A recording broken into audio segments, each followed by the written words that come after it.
waberanga waawo akubira kabitaawo bayimbi kibo jjukira bwe mwabanga be bakulanganga naye bagani buli bano twabanga nabo ebiseera ennyimba ezaaliwo ebiseera ebyo kana benzijukira okuyimba ne banji King Saha yali azze nayimbako naye emirundi egiwerako nayimbako ne David Lutalo nga bantimba naye gwensinga okujjukira gwe nayimbanga naye most of the times yali Rema Namakula. Most of the time. Was she your friend? No. Is she your friend now? She wasn't. Sina bayimbi bakwano bangenzi. Then. Abembi si mikwano jo. But is it because of busy weraga? Si kweraga naye. Oba ino lunkudulu. Abayimbi si bakubamirako. Abasinga. Then. But you were still back then. Nekati okyali lwaki nadali abafunira wali eri. Buli muyimbi abayimbi asinga bali bakwetaaga kubaako ku masannyalaze go. Jukira gwe yaliko. I know. Abayira we nali sibimanyi ebyo. Tinzaaliko sijja kulimba. Naye ensonga lwaki sina mikwano gy'abayimbi nze nganze ng'omuntu simanyi kola mikwano. I don't know. Simanyi kola nze muntu akola omukwano oba nyine mikwano ebiri oba esatu. Nembera n'egyo myaka 2 myaka 10 nga nnyo. Tokyasevinga namba mpya. I don't know how to make friends. Naye nga abayimbi nze sina like for example Rema nga ombuziza yali mukwano. Buli mulundi gwe namusanga she treated me good. Bakwahanga museka. Yes. Simuyinaako obuzibu. But she's not my friend. Up to now tuna mukwano gonga muyimbi. Na ino Evelyn Lagu. Oh bambi omugenzi. Where's your friend? Chicha bagatanga bulokole. Atoyo namusanga naye bibye. Namusanga era omuvakya senior 6. Nangenze kulaba karaoke no bayimba karaoke ngokutta omuzano noyimba ebigambo. Nemusanga ne mu befriendinga. Oh yeah. Chewunyisa tenze na mu befriendinga namwesiba. Oba kuba ali omumanyi bino byazannyanga. No, naita natandika bizanya. Wagiswala nga muntu mwala ali awo. Nayimba buyimbi ya 2011. 11 awo ya.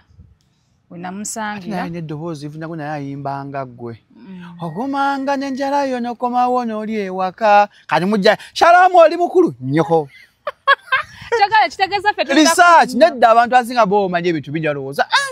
Kati wali atawuli ankuyimba Evelyn Lagu.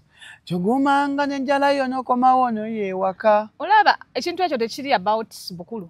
Okimanyi osobola okubeera nga olina emyaka 28 27 naye ng'omanye ebintu n'okusinga ow'emyaka 5. Nadange kyokinamu interest. Abantu bangi bo balowooza mu ddagala lyaffe ery'obutonde okuva edda abantu bakozesanga nkola ya kizaala ggumba. Mu India omuti guno gukozesebwa nnyo nga enkola eya family planning. Ate era naffe ku Biva Organic bangi batya okutubuuza teminayo nakyo family planning ku Biva Organic tugukozesa. Omuntu tujja ne tumulagirira bulungi bw'asobola okugukozesa. Ate enkozesa yaagwo nnyangu oil ono ayamba nnyo okukola ng'enkola ey'ekizaala ggumba ate nga yeesigika omuntu etajja kuleetera side effect.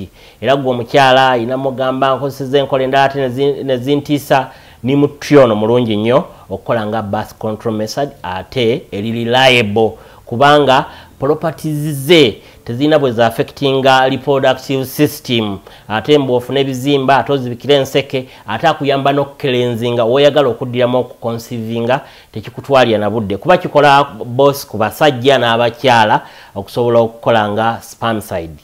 Kati gwe munaffe abadde teekateeka babadde ayagala okuba n'enkola yonna munakyo therapies osobola okukozesa ebintu ebibwa. Salamu alaikum.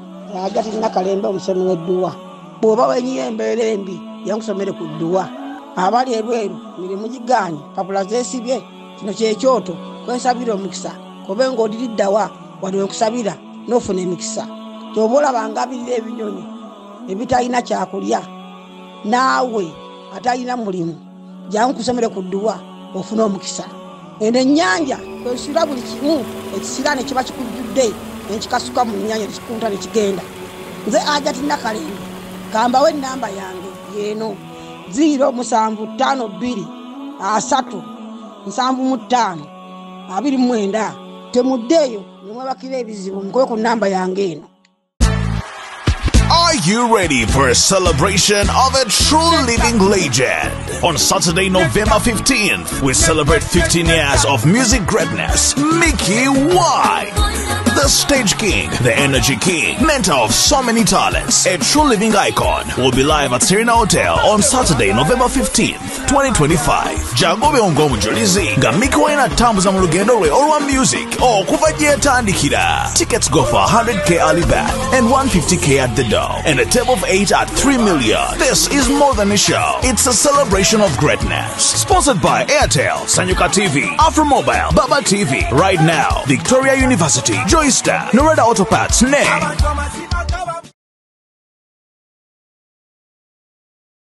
The views and opinions expressed on this channel are those of the individual contributors and do not necessarily reflect the official policy or position of Shalom 256. Any content provided by our contributors is of their own opinion and is intended for informational and entertainment purposes only. We encourage viewers to conduct their own research and consult with qualified professionals before making any decisions based on the information presented on this channel. All right. Welcome to Shalom 256 is happening wetugamba hane uli yakawewo. Kastori ekigambo it is happening ngomanya oli ku Shalom 256. I don't forget to subscribe button twega tako family ya fetamba tukakwata chemtwale 3 myezi mwenda bana Uganda mutwagadde abali yebweru Canada America ndaba anu manzi abantu asingo turaba UK mutulaba nnyo ne musubscribing abali ye UK. Nze Shalom Hadad Kawes gwabona kolera ali masogo ali mukogera na yakanda bagusose yakafuna wifi obula yemba ku set sibakonzeka mbako no mugenyi gwenchaze tumyamu emboze empamvu kabagenda kubuza kati atani oyo bana abana bajenzi bano myaka 15 ngana batulaba ndine Dana Nalubega owengabi abamu kumwe abali wonganze mujjukira ali 2012 2012 oli wa luzungu ala mani data kola bini following you along 2012 waliwo etadde ekipya mu music we Uganda omwana alina eddobozi yali mwana muto ng'ava mu Gong Records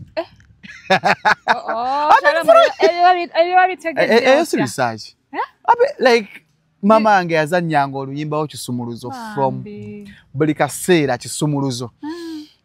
Omuyaga gwajja mu Uganda ogw'eddobozi eddungi omwana omutayimba obulungi abantu batane bagamba ani azze talent empyangeze namukazi akonya erinnya olw'okuba oluyimba lwakuba nnyo ng'enkola ya Uganda oluyimba lwe balukujjako ne bakutuuma oluyimba nakujjako erinnya lyo bamutuuma Kabiite.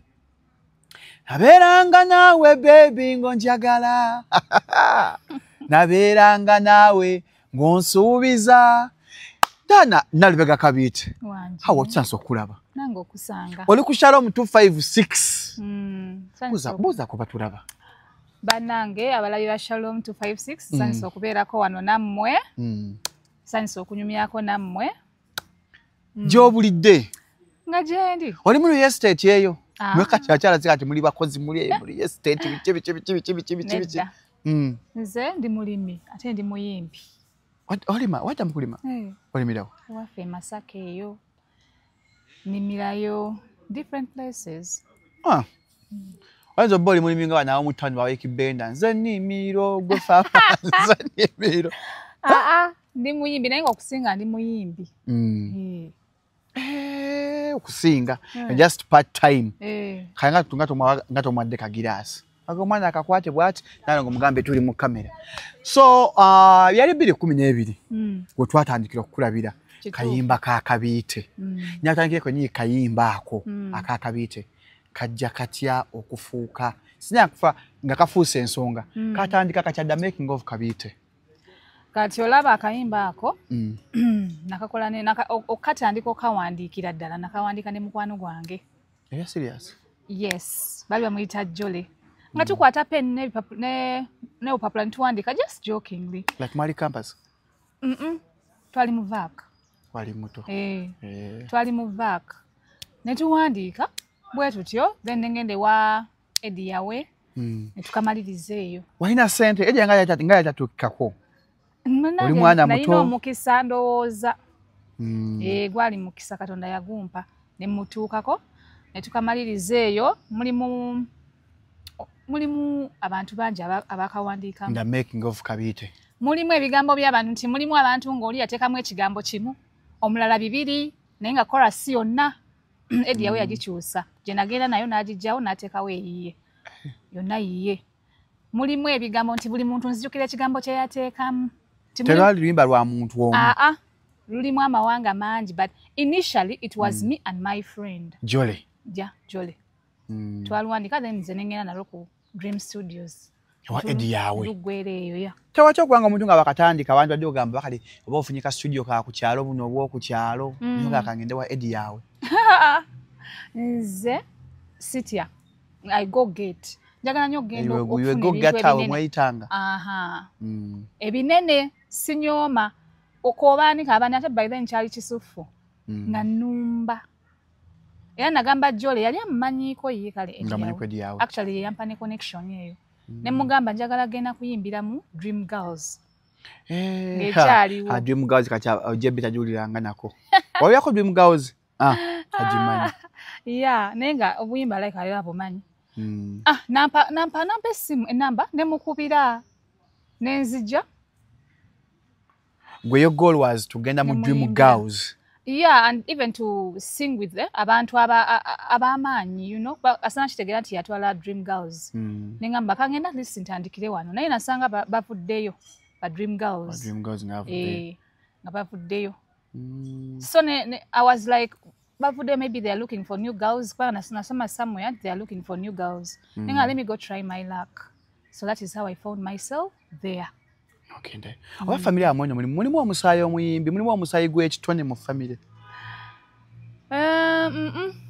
Ndowooza naye nga taata wange yalinga ayimba. Mama nga amanyi okubeera awo n'ayimba. Aye taata wange yalina eggono ng'ayimba bulungi. Nga yayimbawo. Ng'ayimba bibye. Just abeera awo n'abayimbira lunaku lulamba ng'abayimbira naye ng'omuwulira ayimba bulungi. Maybe ekyo kye nnyinza okugamba. Kyali muko kivaabo ekyo mpola mpola. Ogenze wa Eddie yawe. Oluyimba gatulukyuse. Tulujje mu nekya chorus nabeeranga naawe ngonjagala. Twabeerangawo ngonsuubi. Bali bakumenye mutima. Because the message in the song bali bakukyaye.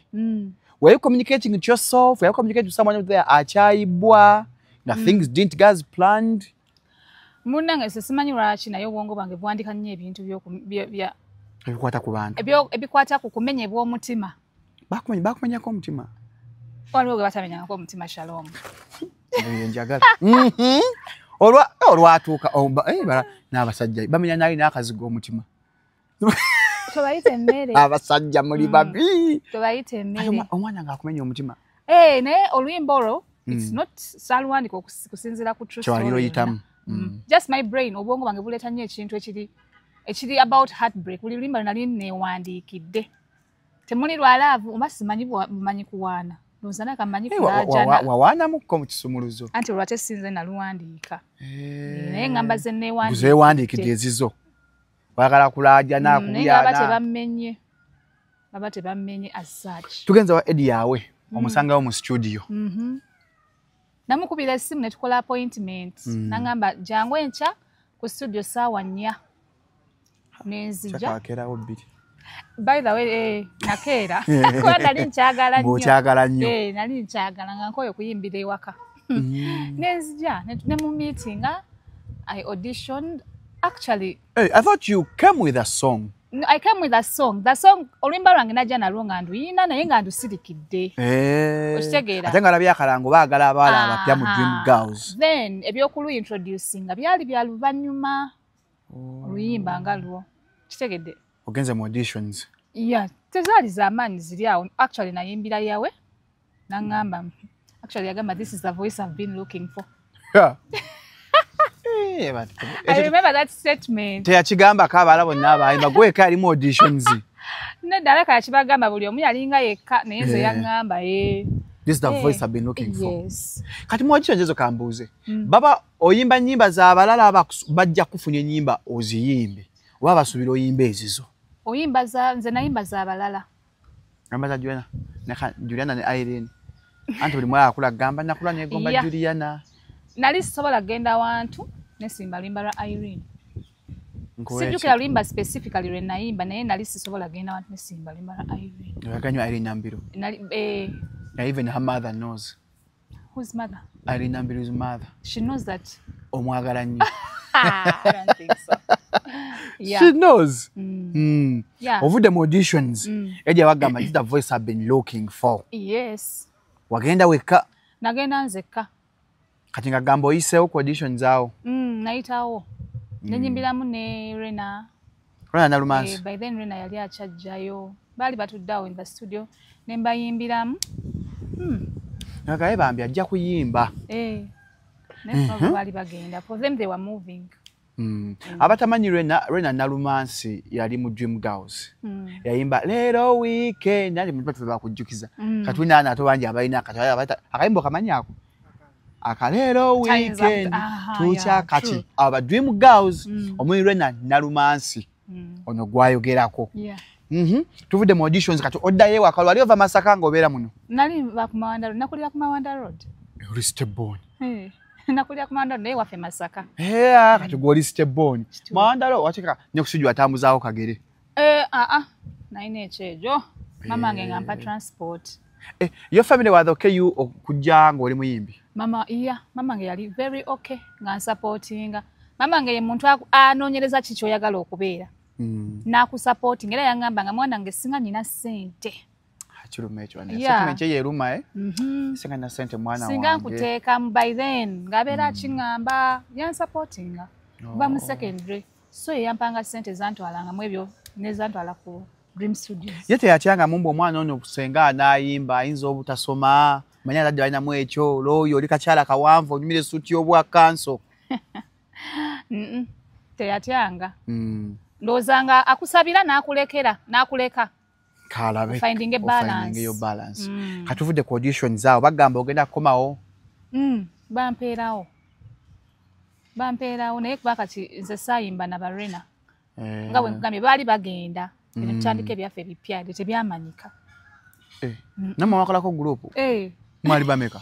Twali bangi ate by the way oba twalinga 7. Mu gurupu y'abawala? Bani bajjukiramu? Nzijukiramu Lisa.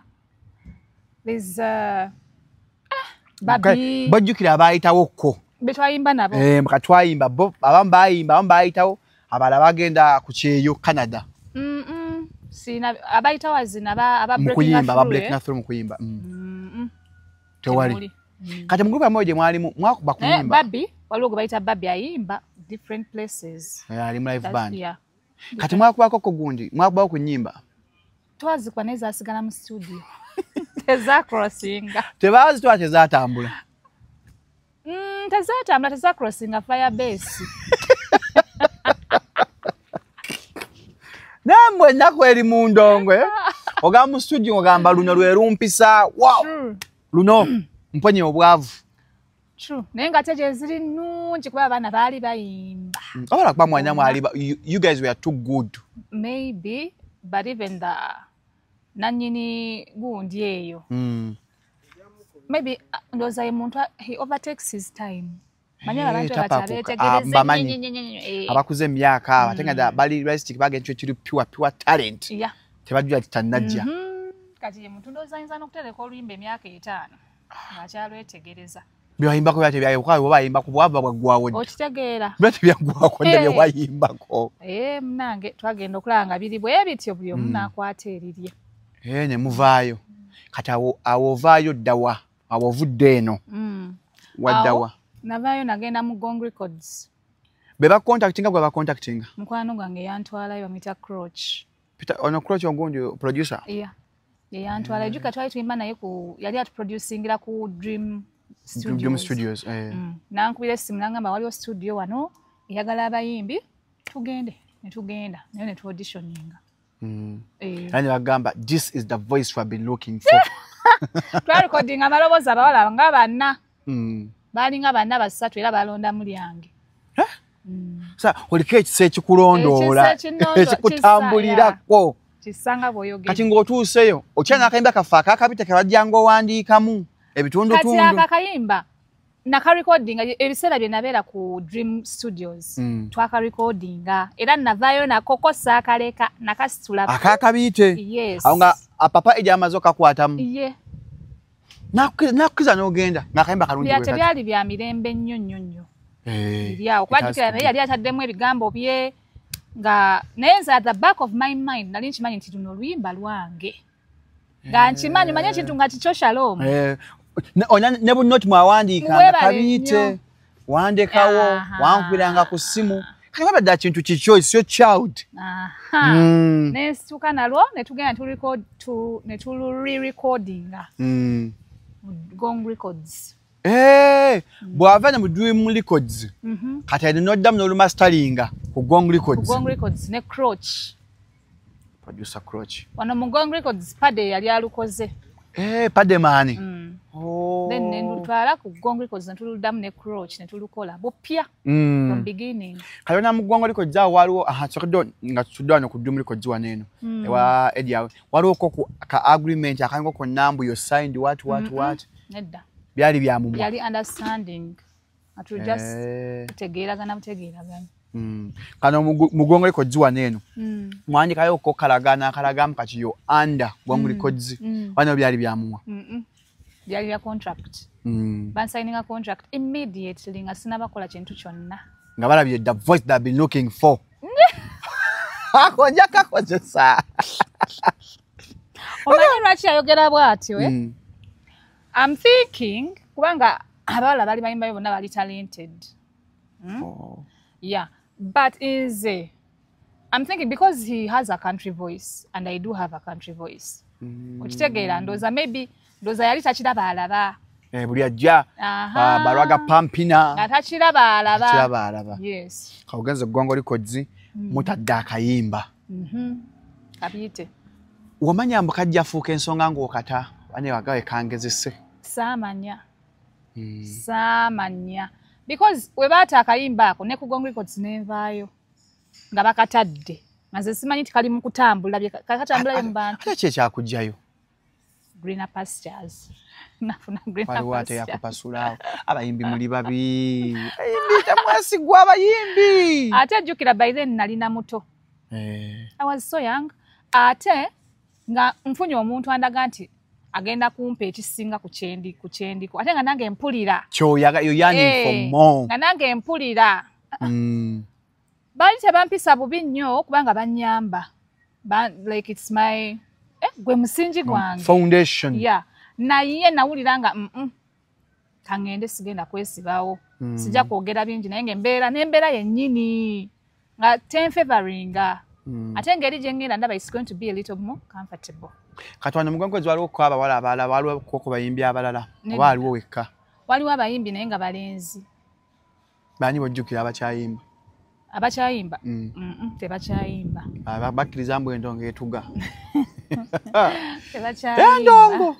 endongo mbi bannange I know Shalom oli muyimbi nayimbako pandemic wayimba mu covid nga njagala ssente nagenda nonye ku nnyimba nabijjayo lwaki nga people may use it against me why anti njogerera abe mtamanyi kuyimba aina mtufu nange neewulira ko nga Diana bwali butamanya akayimba kabi ojja kumpereza era omuntu ekayinza okunzita producer kuba kimanyi yakyakayina yekka yayinza okunzita naye nja muggulako omusango asiga obukyayi mu bantu inciting violence mu Uganda that song was bad kati ovudde eno mu Gong Records eno akayimba katambula nga buli kivu kye balanga kabiite kati awo navira mu Gong Records kati banana kunnanga wayitawo ng'emyezi 2 kayimba ne kafuuka akayimba yes kati gosooka kawulira wa waliwo agamba akayimba ko bakatadde katambula kati nze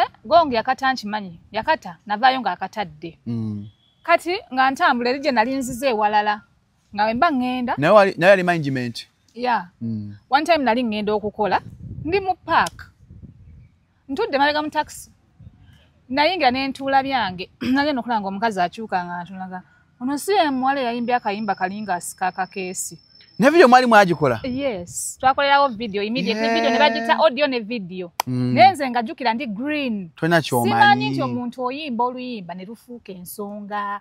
Dabika nali nyimba mu byange. Nga wona yimba okunyumirwa nyimba kunyumirwa byange. Yeah. Omukazi n'ayogera ekigambo ne muntu nnule nga kabwe ntambula abantu ebbali noga babagamba mulala. Babagamba mulala. Kati nga okyali nya taxi ngenda akayamba kakuba video zikuba kubukedde okufa. Buterevu. Bannaye nga tomanyi. Nagenda okwetegereza. Nga akayimba katambudde, akayimba kafuuse ensonga. Abagongo tebakubira kaawo. Olwo nga tuli mu kkooti bansuwinga. Bansuwinga ate bankubira nakunkubira because whenever I broke their hearts. They were expecting a lot from me. Ate nga nange njagala genda nga nyina wenda bya wansingira. Kati ne bamenye emitima. Yatusubye ebirungi ebyavanga mugongo likozzi. No, neje nagenda nafunayo ebirungi. Sejjusa. You don't regret. Naye nga wobeera omuntu ng'olina feelings omanya nti eno gye nvudde bamenye. Era when bwe bansuwinga, it didn't take me by surprise. Nali nkisuubira kubanga naye alina bye yali ansuubiramu. Kati nga tasobola kunkubira simu kumbuuza nti akayimba okalaba nga tuli mu kkooti nga tugenda ne mu kkooti.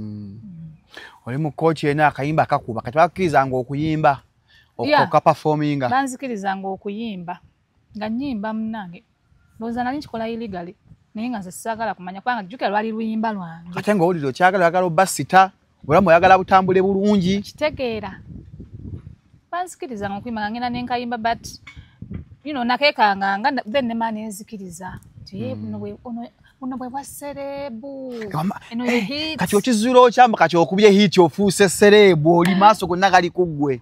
Nga bwe bankubira okugenda banennyimba awantu ne baluyimba ng'enduulu. Gwe yali manejawo oba oli gye walagira yapya ng'ate bwe bamaneja bo? Gye nagenda ewapya twali tuyimba mu band. Yali band. Yali band naye nga nze buli omu yeetwala bw'oba oyagadde kati batufuga kati batusayiniza tebakoze eki kati nze nga bankubira promoters ne banfuna nga bannoonya ne banfuna naye bwe nategeera nti kakutteyo weewo kuyimirira ku stage neekanga enduulu naga bazikubira bavuddeko kati emusaagira mpola mpola ono gwendeeta ye mukyala singa alina akayimba akatambula. Ladies and gentlemen, Diana Kabite. Nojja nolinya tutafunako stage fright first time you performing? Tafuna stage fright? Stage fright ebeerawo naye nze yange ekoma backstage ate teba nnyingi nnyo engwira naye ekoma backstage kasaninya ku stage step esooka bweti ngegenda. Kati wasooka performinga wakayimba akakabite? Sijja kulimba sijjukira naye nga kyemanyi na performinga nga mu mabaala. Ogakula abantu bayimba kigambo ku kigambo nga luyimba lumu bwe luti nsobola oluyimba nga bantimbye n'omuyimbi alina ennyimba nga 5 n'enuyimba emirundi 5 ne twenkana n'oli alina ennyimba 5 ayimbidde emyaka 10. Not really. Nyanti abambiranga emyaka 10. Mulimu n'abo kale n'abajja naye nga gwonna olimba lumu kabiite naye nga anuyimba ne balunzirizaamu ate nga bwe nduzeemu nga bwe balureceivinze omulundi ogusoose n'ogwokubiri n'ogwokuna n'ogwokutaano nga nvaako nga bakyayagala nduyimbe. Sooka olutuweemuko abantu bajja kugamba lwebogerako lwe luliwa lutuweemuko aleka mbayimbiremu ka chorus. Nabeeranga naawe baby ngonjagala nabanga naawe ngonsuubiza baby gwalinga mukwano mungi ogugumidde kati raba obulamu bulinga ekipapula. Mwaji wazo linganyira erya studio jo techuka eddoboozi lyo ngabo liwulikika ne wano boli kapati kakabite kalibo kapati kakabite ako kabite walinyambye mwami nokomawo ewange mpulira nfa kati sibiyinze abange sibiyinze abayo baby wondeka wano obeera ondekedde ani God blessed you with a voice. Thank you. She blessed me Katonda yatuwa. Katonda akuwa eddoboozi. Thank you. Oyimba bulungi nnyo. Thank you. Wabeeranga waawo akubira kabiita awo. Bayimbi kibojjukira bwe mwabanga be baakulanganga naye boga buli bano twabanga nabo ebiseera ennyimba ezaaliwo ebiseera ebyo. Kandabe nzijukira okuyimba ne bangi King Saha. Awo yali azze. Nayimbako naye emirundi egiwerako. Nayimbako ne David Lutalo. Nga bantimba naye gwe nsinga okujjukira gwe nayimbanga naye most of the times yali Rema. Rema Namakula. Most of the times. Was she your friend? No. Is she your friend she now? Wasn't. Sirina bayimbi bakwano bange nzi. Then. Abembi si mikwano gyo. Lwaki zi because obera busy weeraga. Si kweraga naye. Oba olina olunkuduulu. Abayimbi si bakubamirako. Abasinga. Then. But you were still back then. Nye kati okyali. Lwaki? Naddala abafunira wali eri. Buli muyimbi abayimbi asinga bali bakwetaaga kubaako ku masannyalaze go. Jukira gwe yaliko. I know. By the way nali sibimanyi ebyo. Tinzaaliko sijja kulimba. Naye ensonga lwaki sirina mikwano gy'abayimbi nze nganze ng'omuntu simanyi kola mikwano. I don't know. Simanyi kola nze twakola omukwano oba nyina emikwano ebiri oba esatu. Nembera n'egyo myaka 2 myaka 10 nga nnyo. Tokyasevinga namba mpya. I don't know how to make friends. Naye nga abayimbi nze sina like for example Rema nga ombuuziza yali mukwano Rema. Buli mulundi gwe namusanga she treated me good. Bakwahaga museka. Yes. Simuyinaako buzibu. But she's not my friend. Up not when mukwano gwo nga muyimbi. Naino Evelyn Lagu. Oh bambi omugenzi. Where's your friend? Chicha bagatanga bulokole. Atoyo namusanga naye bibye. Namusanga era omuvakya senior 6. Nangenze kulaba karaoke no bayimba karaoke ngokutta omuzano noyimba ebigambo. Nemusanga ne mu befriendinga. Oh yeah. Chewunyisa tenze na mu befriendinga namwesibako. Oba kuba ali omumanyi bino byazannyanga. No, naita natandika bizannya. Wajji swala nga muntu mwala ali awo. Nayimba buyimbi ya 2011. 11 awo ya. Wenamusangira. Naye eddoboozi ivunyako naye ayimbanga ggwe. Okumanga n'enjala yo n'okomawo n'oli ewaka. Kati mujja Shalom oli mukulu nnyoko. Chakale kitegeeza ffe research nedda abantu asinga boomanya ebintu bingi alowooza. Kati wali atawulira nkwimba Evelyn Lagu. Kyogumanga n'enjala yo n'okomawo n'oli ewaka. Olaba ekintu ekyo tekiri about bukulu. Okimanyi osobola okubeera nga olina emyaka 28, 27 naye ng'omanyi ebintu n'okusinga ow'emyaka 5. Naddange ekyo kinamu interest. True. Kati nga kisobola kukyaza wano. Kale wano wenkyaza abantu abasinga either abasinga benkyaza nga nali nkwagala nnyo. Nga yana omwana oyo ayimba. Nga ndi blessed. Era njagala nnyo stories kati nga stories za mwezi noe. Amanyi ffe tunatagire ne faga story matters. Omuntu n'akuwulirako ng'oyogera amanyiko side emu yakuyimba eri biki onywe ku bulamu bwo. Tuge kuno ku Evelyn Lagu katono.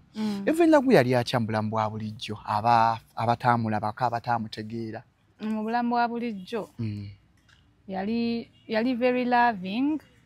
Tasiba busungu nga ne bwoba omunyeziza because ze nakayananga naye anti gye mikwano gyange emitono gye nali nnina kati nga alina okungumiikiriza kati nga mukana kuti nga nawo kati osobola okuyomba yali akaayana nga kati ate nze saagala kunkaaya oba nkaayanya ekintu kyendaba nti si kituufu nga naye twalinga tukaayana naye ng'oyinza otusanga tukaayana kati nawaitawo eddakiika 2 nga tulinga tannaba nakaayana emikwano bwe gityo naffe twetwalamu ne mwetwala nakulaba gwe oli mubi nnyo eddakiika 2 kasita manyi yeeteeba muganda wange nkwagala nnyo ne muddako mpolampola okupya olimba lutambula kabiite buli muntu tewagamba kakinzizaako ki tewakyamu n'oweraliikirira ogenda ofuuka wano hit wanda nga yeboogera abantu tekyakweraliikirizaamuko ekyo nga bwe nkugambye nalinga sirowoleza nnyo ku ebyo kuba n'oluyimba luno lwankwata off guard nali neewandiikiramu byange neeyimbiramu byange kati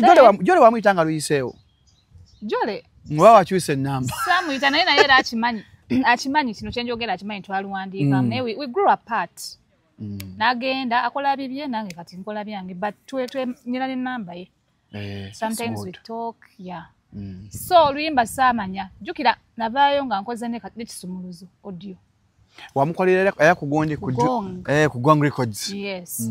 Ati bwe navaayo nagenda okulanga oluyimba lukutteyo ate jjukira nze nalina audio wa kisumuluzo naye nga mutya kuba terwali lwange okitegedde lwali lwa Gong Records nga yalugula and all that ne mune mukwano gwange eyaluwandiika kale katakimanyi nakimanya yampa amaanyi akakola vidiyo eyo.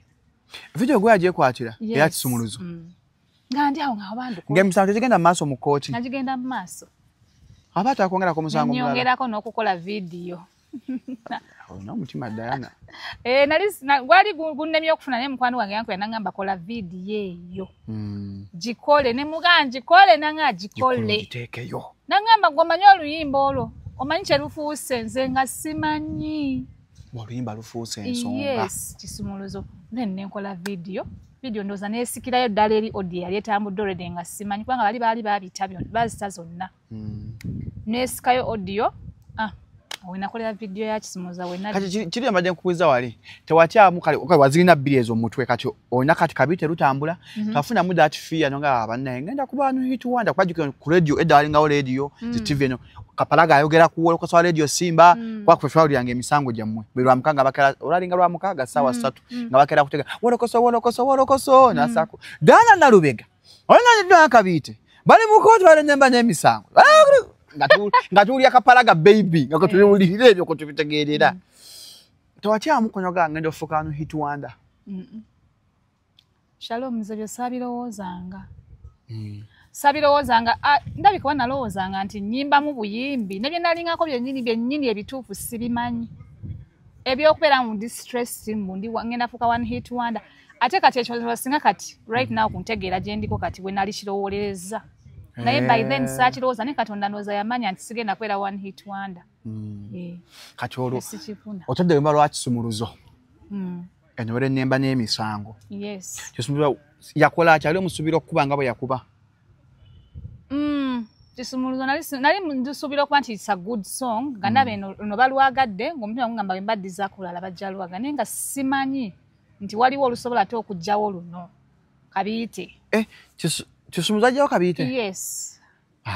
Yes. Diana. Singa oyagala kukola debates twalikozeeyo ka clip nga tubuuza abantu. Tugenda kakola nga tumaze sheno.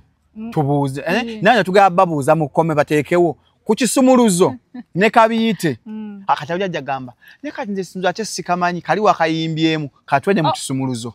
Yes twagamba debate je byebere ki firanji fira wategedde kabiyite swe kiri kati omanyi kati wali atamumanyi kati gonona akulidde mu kibuga bano baana b'ekibuli baana b'Gaza bagezigezi b'edipo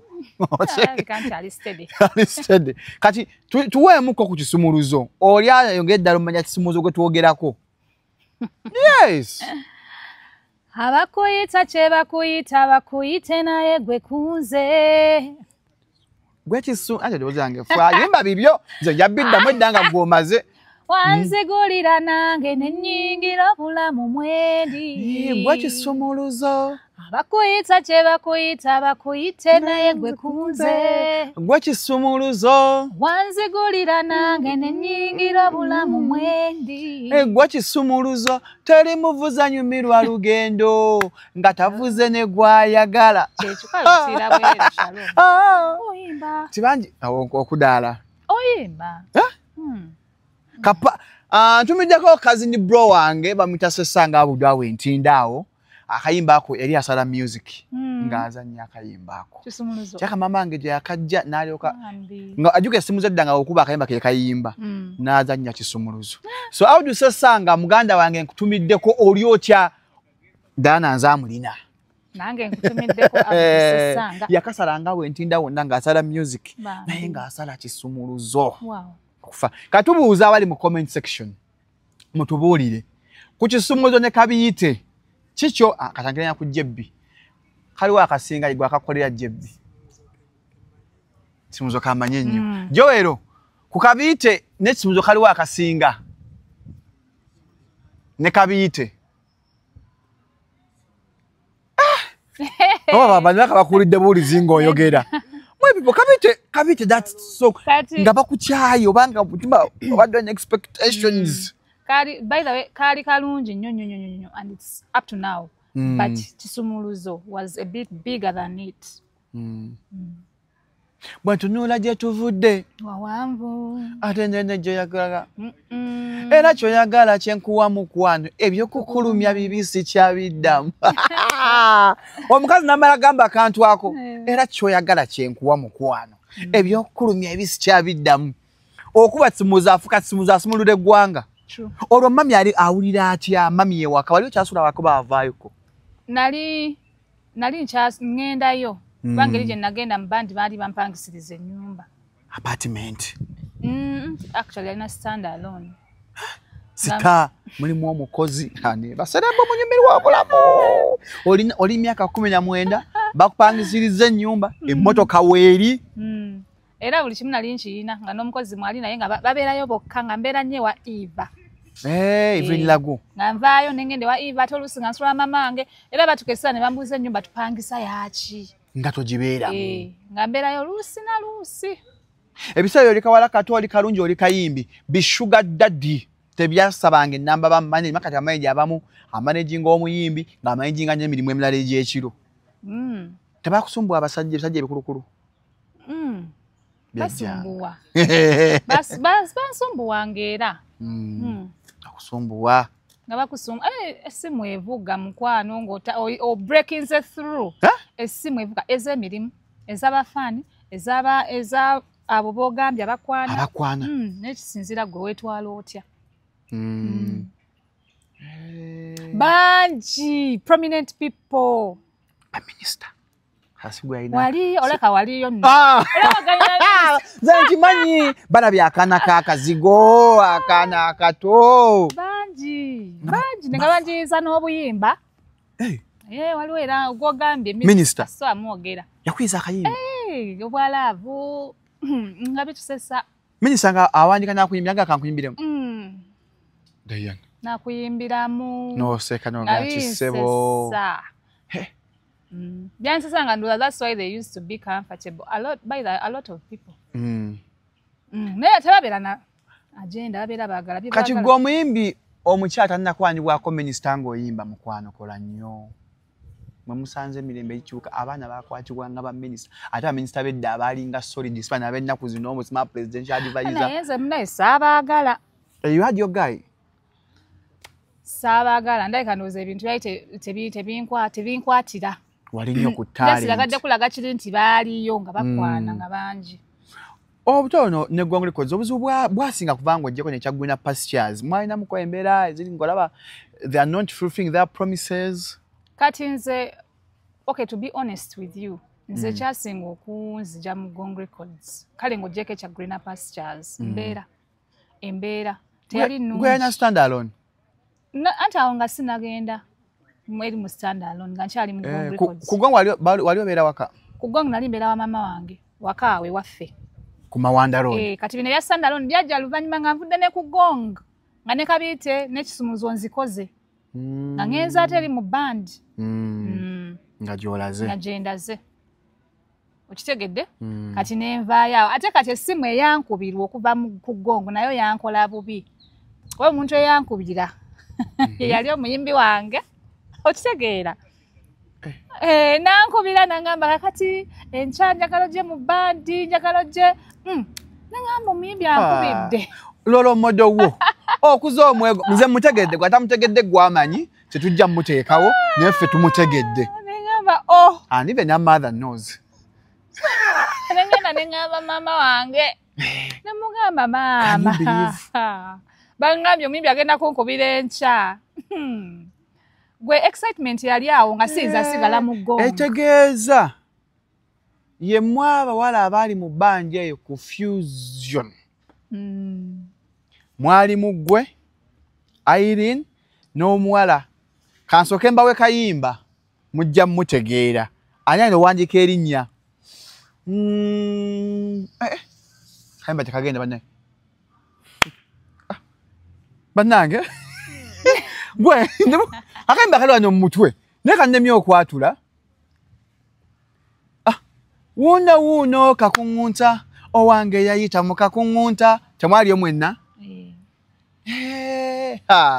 olutalo olwali awo mu bandi awo byentalo nze saabimanya nabimanya nga sibiriimu wabimpuliramu wali reserved oba ggola gwalina wali special how because yakubira ate oli alina upper hand mu bandi yankubira nengenda by the way nga sinzigamba nti bandi special mboba mukwano gwange yankubira nebiggwa nebiggwa nga ajja compound nansangawo nakola kibiramu nakola ebibi kati bano akubidde esimu eno kugongo wasibula nasibula boss weno gye nagenda wala kubabo bali basajja bavubuka ng'obanyooma kuba bali bavubuka amunalimba manyi bali baana bato they were young balina emmotoka bajjako ayo wakaawo nga bali bashutinga vidiyo zaaki abanya emmotoka yaabwe kuliko gonguliko zi sabanyooma kubanga nze sobola na kintu kyenyoomye nebuzaabuza paka bonvaako naye nagenda nenkwitinga bulungi nebaga I've gone nayingira bulungi mu office ne musiibula bulungi bampa amagezi eno gye nagenda kati genda okwitinge kati wabaga tabagamba nti ne bannaye before you quit na contract n'abantu bano nabagambirawo olunaku lwe nagenda okuyimba bandi eno okuauditioninga nembagambirawo nembagamba mumpise naye nnyina contract ne bali ne bandaga nti bya contract tebitukwatako gwe jangu otujoyininge tugenda gikujjamu ne bagintuma nenjitwalayo bali ababani ne bagikwasa looya lwanyagaka muno tukana tujja kasobola amanyi balooya looya talemwa naye bagenda kutta kalaba bagamba alisi kabakutte mukama ajja basasula kituufu kati ono ayampa omulimu bandi nga bagenda okuyitinge nentambula bulungi nnyo kiruma nkulaba ng'osutta ojja ku ofiisi kubanga juke nali sina obwo obuvumu nali sibulina yabumpa bambi andi ku ssimu nyingidde geeti oyingidde kati yingira office nasigalako ku ssimu nembuuza gong nemubuuza bulungi nemugamba I quit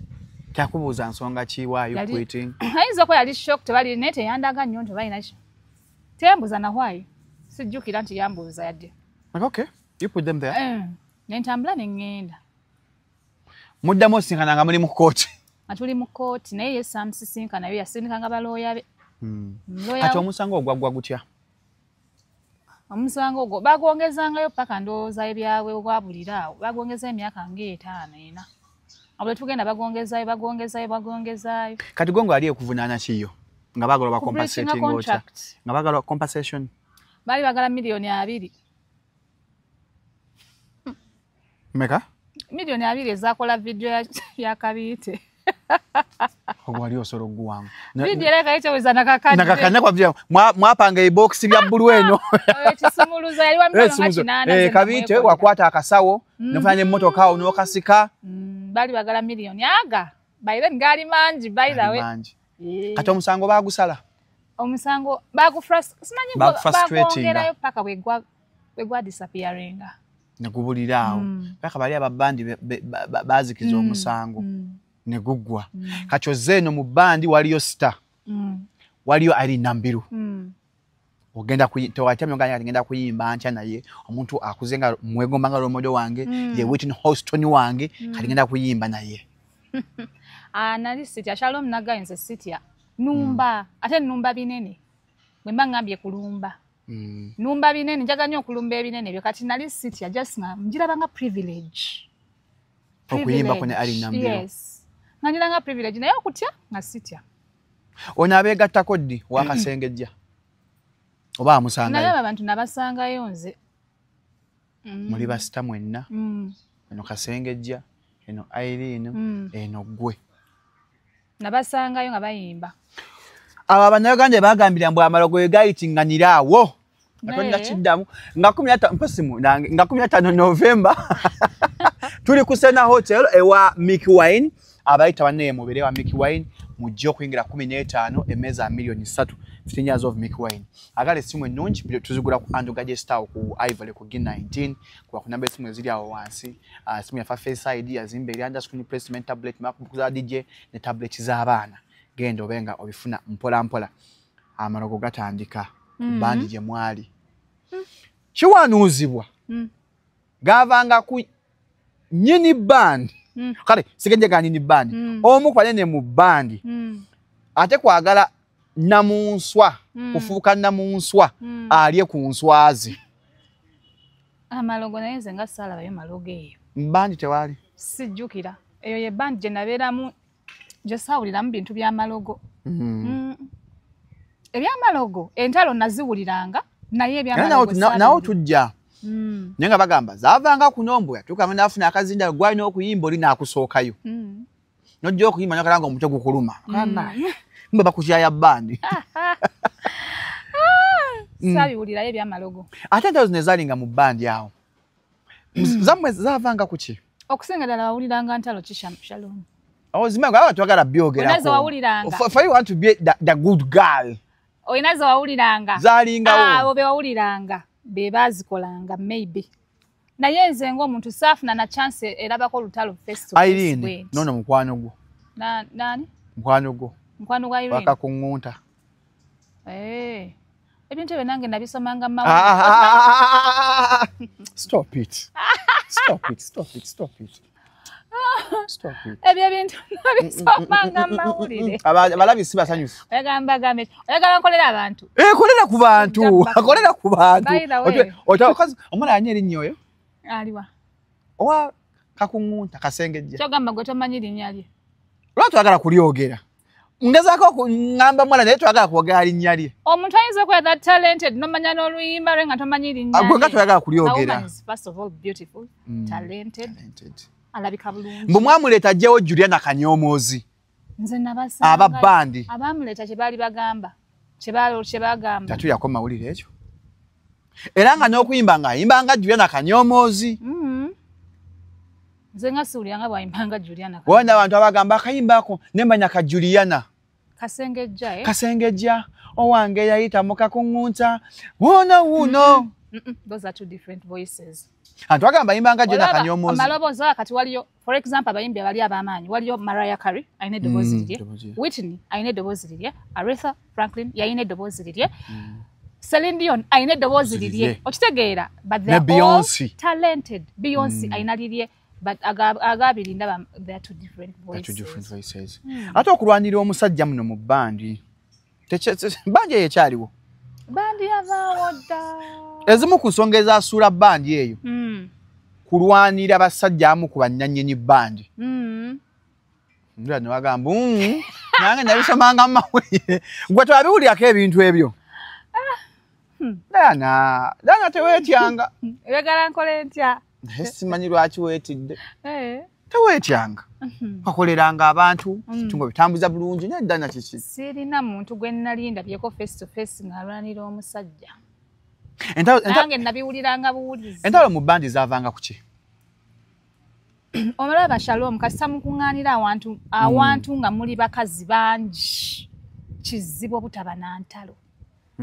Naye ate nga bwe nagambye n'ekiro ekyamalogo nga nagambye nti saakirabangayo. N'entalo tezaabeeranga nnyingi ze zitiisa naye nga bwabeerangamu. Naye bwajjanga mu media kiraga bukiisa bwa mu media twabufunanga. Onayagala laga ono nti amusinga amaanyi okitegeera obwo obuntu obwo ego. Nyenze manya ayinza ayagala okulaga mbu asinga oli amaanyi nze mutegedde. Ngani? Ti munnaye baera yakubiranga abantu yabayitanga abantu mu bandi. Nga simumanyiimu. Wakati ono yandiggyewo amaanyi. Naye nga tekibulamu. Oba oli nga ayagala atalaga oli nti amusinga nnyo amaanyi ate nga obviously oli amusingako okitegeera. Olijjuka twali bayimbi bangi. Bani bajjukirayo mu bandi eyo ng'abayimba nga muli mu fusion band.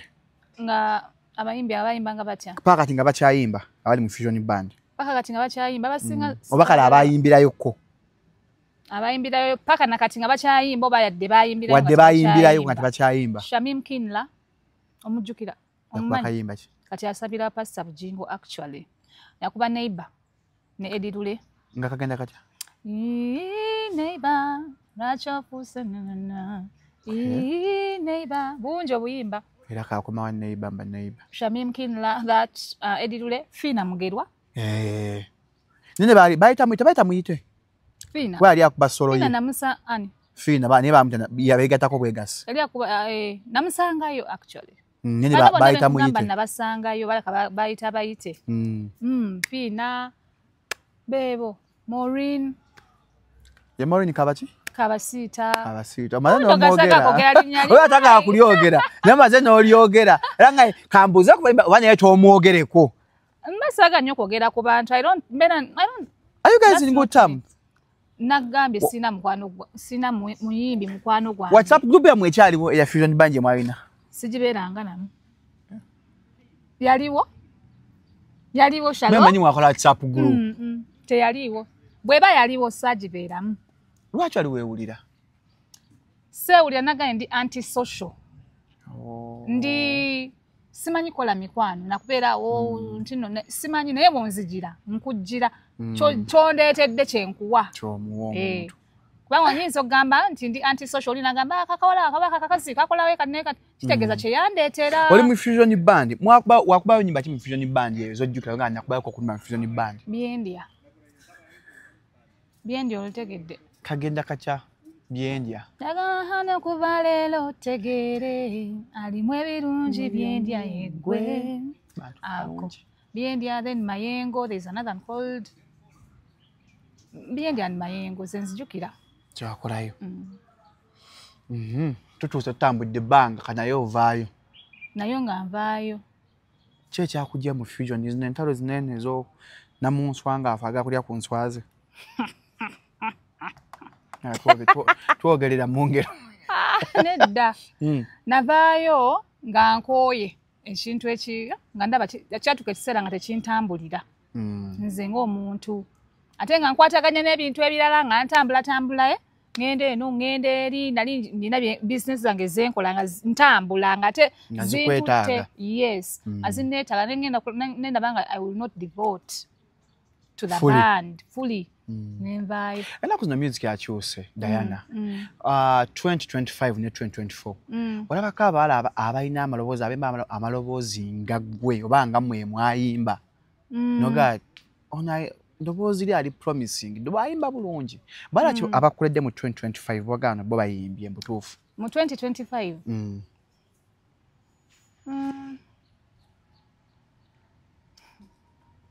N'abayimbi abasinga in 2025 because they are not vocalists. Bayimba bulungi naye se bayimbi bogamba mbu bayimba ngoba ebyaffe byo.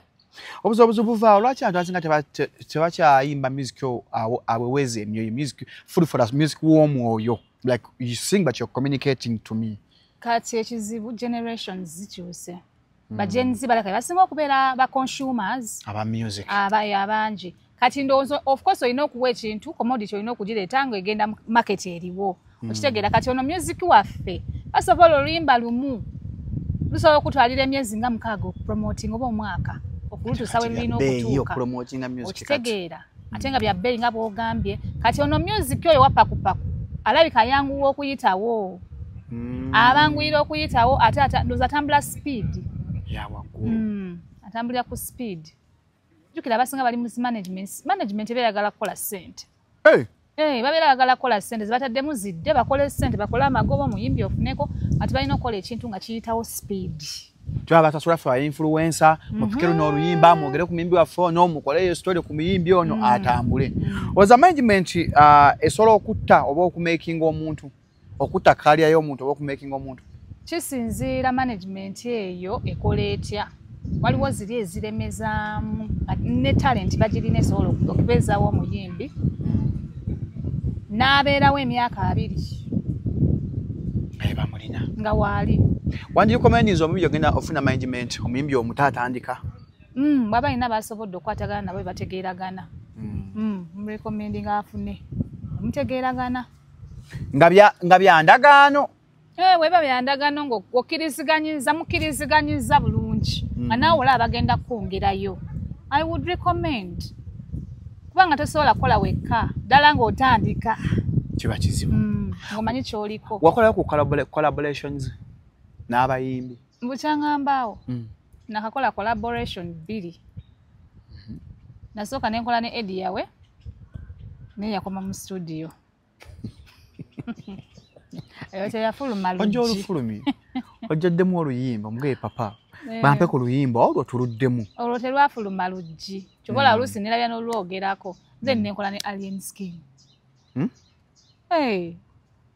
Wakolako bana Alien Skin? Ngam oyimba mjeje nga Alien yayimba mudobozi lye. Ulimba baluyita bati. Adamu wange je ne ku YouTube ne promotion ya locha yakati yali. Terwafuka Adamu lwakoma mu Eden.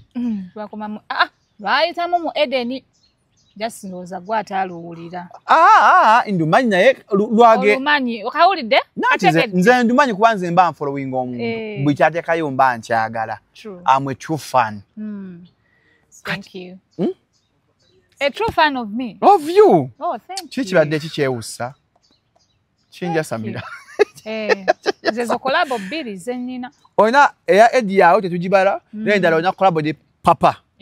Alien Skin. Lwagenda kyo lwa Alien. Kati endowooza gyago okukola collabo bantu bonna. Lutalo waali ayina eddoboozi. Different tate wayimbako nabo. Lwaki wagamba kanyimbe ne Alien Skin? Abaganda go bayita Alien Skin. Alien Skin ye yannoonya.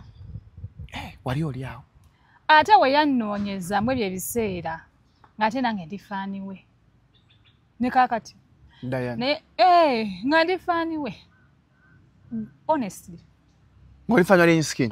Nga byakola binsanyusa. Byasooka ne binnyiiza. I know. Naye ne ntandika okumwagala. Omanyi omuntu someone you hate but you love them. Yeah, right now I don't hate. But in the beginning, kivubuka kino fujjo lingi. Mwana omanyize embeera yo mbirabireeyo. Ku TikTok yo obeera okwokola. Nabisigirina. Nakagifuna. Nego stuff. Toyagala abantu. Toyagala bambulambo oli private. Yeah, 2023. Because of that collabo and because of it, nagenda nenzigulawo ne TikTok. That was another world. Jenekanga. Ogola ekiri ku TikTok. Nekanga nengamba what is this? Ensibuli je tambulira eno abaana nga bamokola abaana nga bavuma bayisaamu aba legend egaali. By the way, recently TikTok yali egenda kunsuula eddalu. Nentula ku buliri bwange nenga obanji uninstalling. What happened? Tola bakigenda mu maaso ku TikTok. Fubi tunyumira.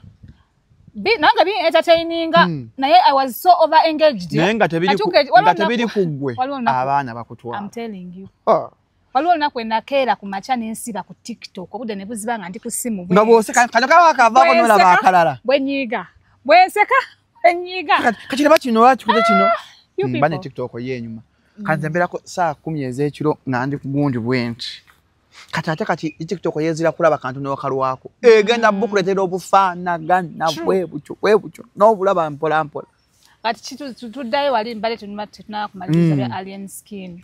Akasimu kavuga. Ati ebiseera nze ne muganda wange nga twagala Alien Skin. Nga tumwagala bana. Nga tumwagala. Kuba kyali nnyo okipise nnyo.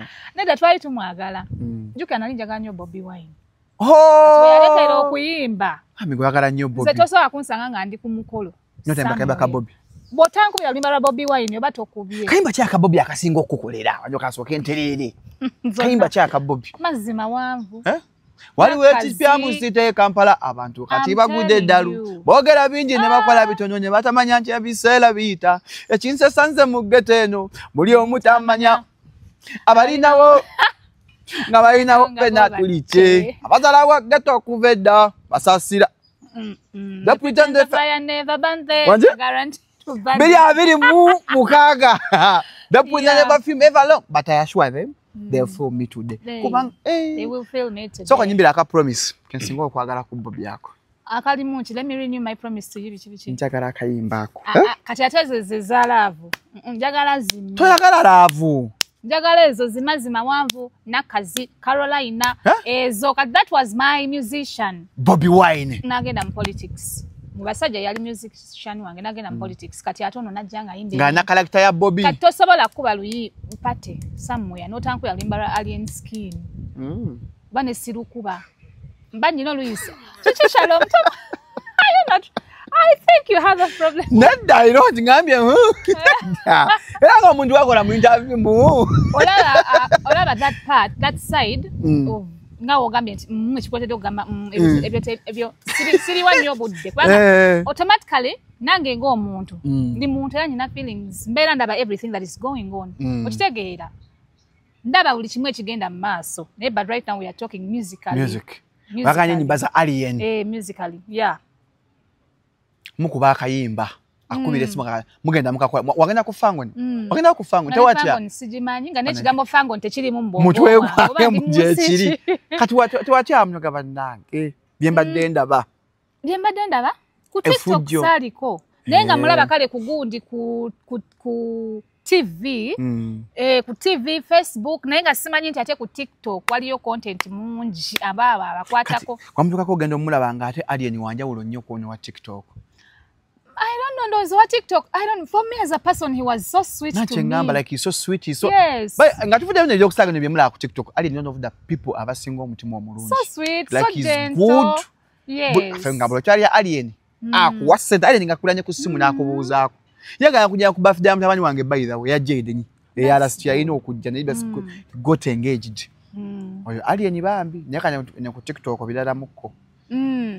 Ndoza he creates those personalities. Yeah. Kusinzira ku nawe nagambye nti nange ndina wendi okusinzira bonzijidde kyonzijidde bonzijidde bonfuna yo kati nangamba ngende ku gundi ku Fango nengenda munange kati yimba kayimba kaffe kati oyina music achompya okyayimba yajja kubuuza Dana akyayimba nkyayimba by the way munnaku ezitali zaawala ngenda kuteekayo ka video ku YouTube channel yaffe ya Dana Nalubega jeri era abantu by the way bagende basubscribing bagetting ready within 3 days ngenda kuwaya kayimba kapya.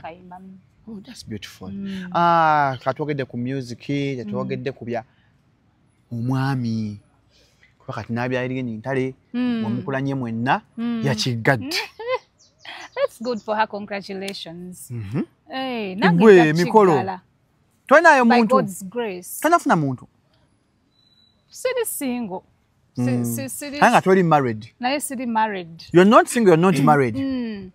Tebinkwa anyway, Shalom, honestly, to be honest with you.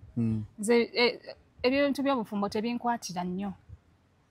Tebinkwatira nnyo. Naye abafumbiddwa basabira mikisa myerere. Naye obufumbo nti bankubye empeta nkoze mukolo biki I enjoy seeing brides. Bansanyusa. Oluusi kicrossing mind yange maybe one day I'll be like that, but if it doesn't happen tebinkwatira. Who's your ideal man? My ideal man. I know kubeera first of all nga mugezi.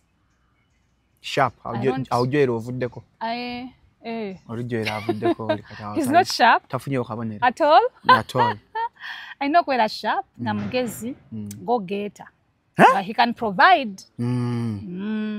Everything on the table. For you don't want a rich man, you want a provider. I want a rich man. Who provides? Yes. Nga providing nga buli kimwe kiri ku table. Gwetako biti ku table. Okujjako maybe oba n'okuteekako oba caayi akutabulidde akakopo ka caayi. Gwebyosa ku table. Kakopo ka caayi. Yes, kakopo ka caayi nfumbiddeyo akamere ne nkuteerako ku table. Naye ng'ebisinga byonna birina kuba bibyo. Should he be short or tall? Tall. Jebyawo naawe ovuddeko tolinawo chance. Would you date a man like Kasuku? Shabby, Tammy. But Kasuku is not even shabby. Ochimanyi nti alina we luzingira ne weight nengera abantu bakyamuvuma olubuto. Olubuto. Would you date a man with a big tummy nga Kasuku? No. Ango kuku. For now, nze ndaba lwakomawo bukomi naye lwali lwagenda. Abamuvuma balaka bamumalamu amaanyi ne lukomawo. Yakolako jimu naye mulemerera. Awo ku basha we twakoleranga ekisasi nebyamusuka. Ye kati twagenda wadde Nakalemba amusomere eddwa tolugende. Abagalo basomere eddwa balamutambula bulungi business mirimu kwa kunyamba esimu ya Nakalembe. Yes. Agenda mpola mpola. So kati kwavuddeko. Would you date Frank Antambi? Muwanvu. Kaina luta alina mutwe. Gulimu amagezi naganya alina kwera. Frank alina amagezi. The juggernaut. He seems like a smart man. A smart guy. But he's a user. Really? He uses people mnange. How? Akwesa mna bana abalekawo. Abakazi. Abakazi. That's not good. Akwesa gishwife na amulekawo. Sure. Akwesa abawala Milky Bay amulekawo. Ate ezira TikTok balina following. That is not good. No, as long as kasaba nga ina amagezi musimu mpi, nga ina ne sente. Ate okutya Katonda mukulenya nnyo. I want a God-fearing man. Oh my God. That. A God-fearing man. That. Yes, what n'obeera mukwano gwange ate oli God fearing obeera onnemye.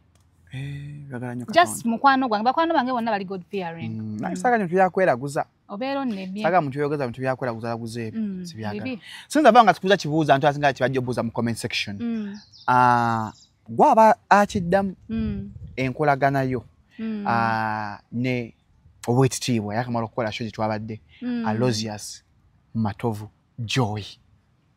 That's my father. Yakuzaalira ddala. He's my father. Ekimala. Awo tutegedde. Aloysius is your father. Ntwadde bajja kyawo onyo kimubuuza kimubuuze. I know. Kale tumutumiddeko. Twadde awo naye ku Bat Valley. Kitwagala osembyayo. Nga kikyonga gwe byange mbimazeeyo. Bwe kimu nkikubuuza tukinyumiza. Kakyogera naye ku bibyo. Kyenjagala osembyayo. Bwe bali kunkyaza. Nzani the pleasure is mine. Twetaaza ku bantu nga mmwe abamu. Nange mba kiba kinyongerako by the way. What you have your own following wali abantu abakwagala. Juga tutera kukola interview nagamba hane message anaziddamu. Shalom, by the way, you simanyi nze sagala interviews kituufu. Nange ndiko ekyakatonda. By the way, kimanyi nti you're God fearing. I know because I be watching. Naye kubanga ennaku zino kiki omukazi oyagalamu kiki? Wabira. Na TikTok gijja mu simu. Munange ebintu ebyo. Kazi munne byaganye era nsabira. For sure. Sina badde manyi byakusaba. Omukazi asalako enviiri nga tangambye. Like I was hurt by the way. Kyannuma. Oli yagala kugambeko. Twogera. Olaba nze nemba nfunye kasente ku simu nkamugamba. Nze neba mpa sentence muwa. Nze nenye seze sibala. Nze kati kubula ala sente zazigumba zine $. Sinzazi kwatanzwa mukazi. She's lucky then.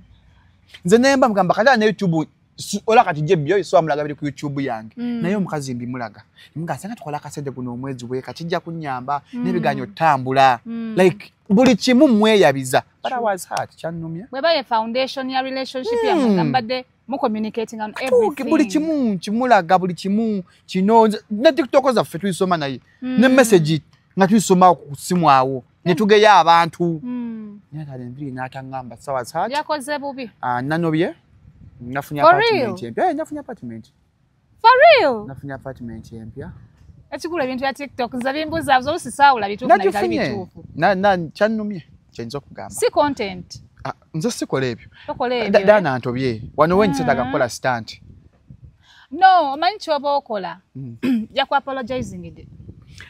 Tetunakwogera teri yanyeze munno okuva ennanobye. Naye the fact is bwe mbeera nga foundation ya mukwano gwammwe badde based on communication. Yes. Yakoze bubi. Thank you. Then bwe banga tebadde based on tubadde twogera. Era nga nekyanaali ambuuza leero nkufumbire ki. Then yakoze. Atimanyi okimanya mbanya kuno mbadde nkoyo omukyera nga tagufumba. Yali kugambye. Kitegeera naye kati gwe social media togambye muntu wo. Nsobola.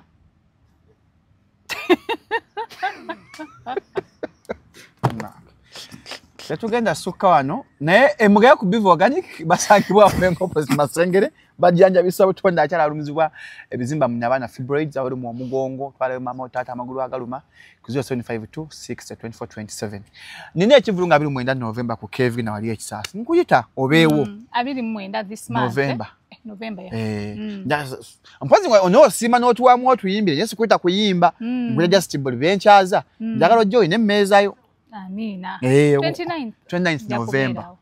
Dana ajja twegattako by God's grace atusoba katonda onna kulubetambule bulungi nnyo.